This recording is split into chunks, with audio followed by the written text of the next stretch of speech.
Okay, so I've been hinting about it. I disappeared for a couple of months for unexplained reasons, and finally I can share my amazing, exciting news about why I'm not going to be vlogging in the same way that I once was for a couple of months for a while.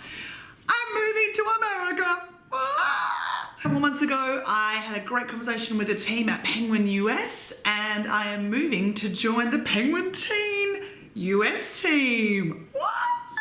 This is like a crazy banana ride of joy and happiness that has just been going on for a long time in the background.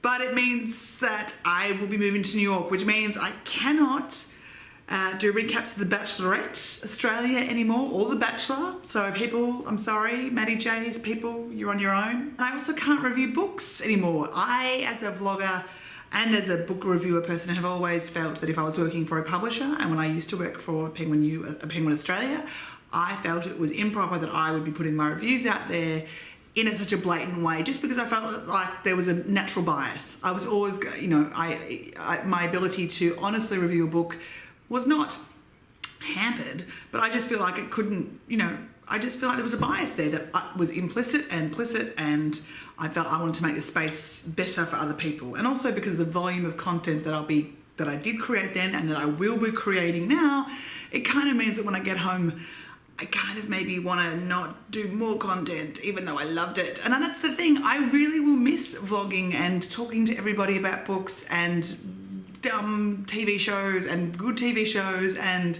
everything in between. For my short little vlogging career, I really enjoyed being part of the community. Everyone was so welcoming from my transition from inside to the outside. So hopefully you're okay if I go back inside again. I may still post the occasional vid about my life in New York, about working for Penguin Teen and the kind of stuff I'm doing there. So if you've got any questions or anything like that, I don't know if I can answer them yet, but I'll try.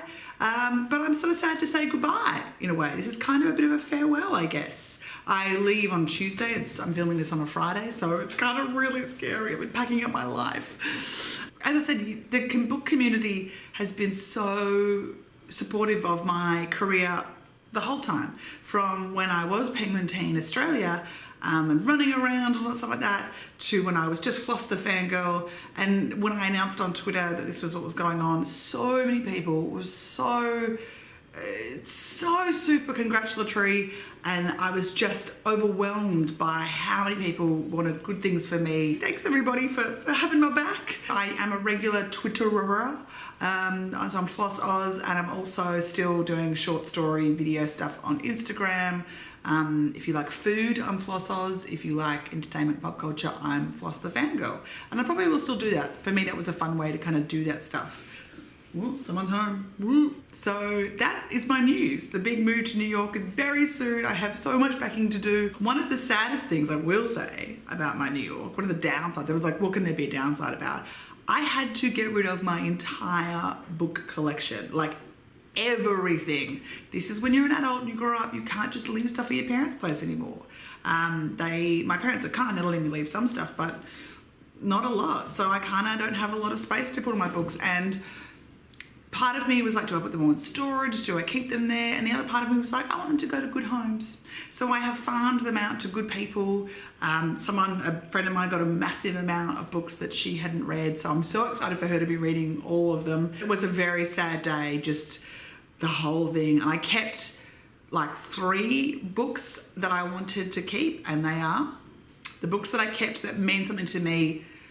Weirdly, well, not even weirdly, but like they just mean something to me for my career, for my personal life, for everything. I kept On the Jellicoe Road, because that is just, oh, it's Melina, it's YA, it's everything to me. And I have a signed copy from Melina of the original OG edition, which I just couldn't get part with. I have the original Purpley Vampire Academy book, because Vampire Academy was life for me, and it was the book that brought me back to and brought me into teen marketing, social media in a massive way about 5-7 years ago. So for me, that book is really important for a number of reasons.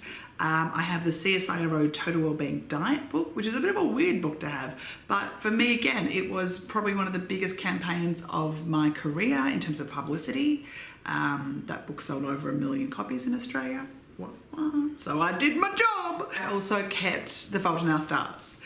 Just because that book was emblematic of what my time was like doing Penguin teen stuff, in terms of it was unexpectedly amazing, unexpectedly frantic. I remember acquiring that book, Penguin Australia acquired that book in the December before it came out in January, in a really last minute, my God, we've got to quick get onto this. And then it followed on with the film, and then the tour, which was the 6-state tour around Australia, which was amazing.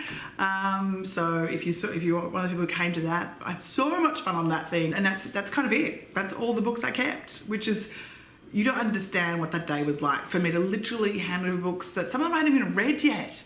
I bought, I was like, I'm going to get to you. Oh my God, it hurt real bad. So for not the final time, but for probably the more reliably consistent time, for now, this is Spy for everybody. And I hope you're enjoying all the books that you're reading. I hope to see you all on your YouTube channels and your Twitters and your Instagrams. And it's not goodbye, it's just, I'll see you later.